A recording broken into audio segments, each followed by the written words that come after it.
I think a museum of this kind, a museum of performing arts, is particularly exciting to me for two main reasons.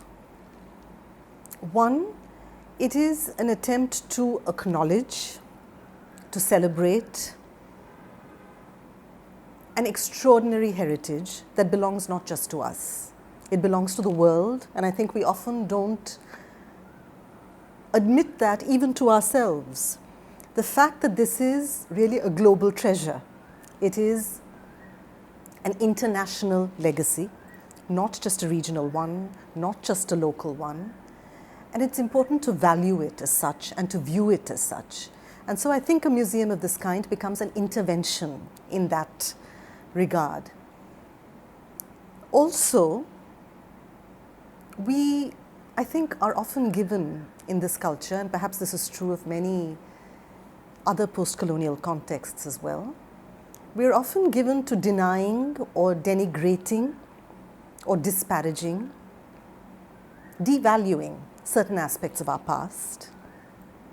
And on the other hand, we are given to a certain kind of chest thumping, we are the best, we got there before anyone kind of rhetoric, kind of jingoism really. And I think both these attitudes are unfortunate and they don't do any service to the reality that we are talking about here.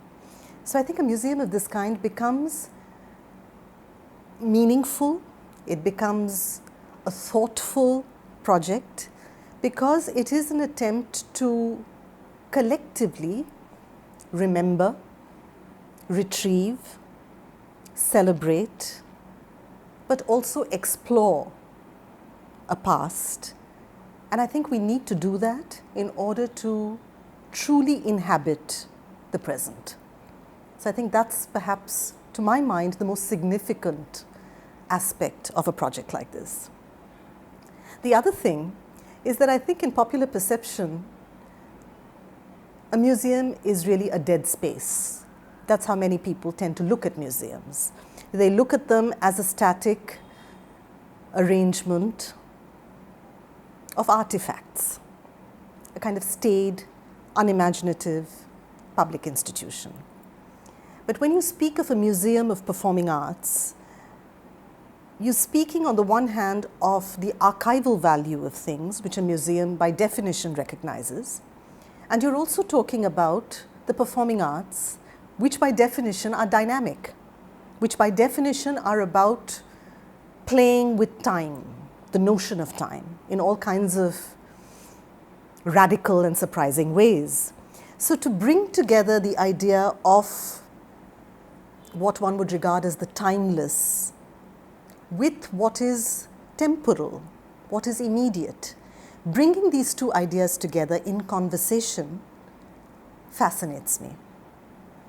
And as I understand it, this is not just a hub for preservation and documentation alone.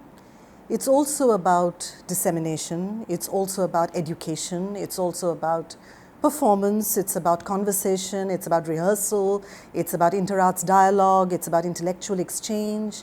So it is about looking at the museum in a composite way, as a space where there can be a certain seamlessness between past and present, between process and product, between the timeless and the temporal, all of which is true because we are talking about a living heritage, a heritage that is unfolding even as we speak.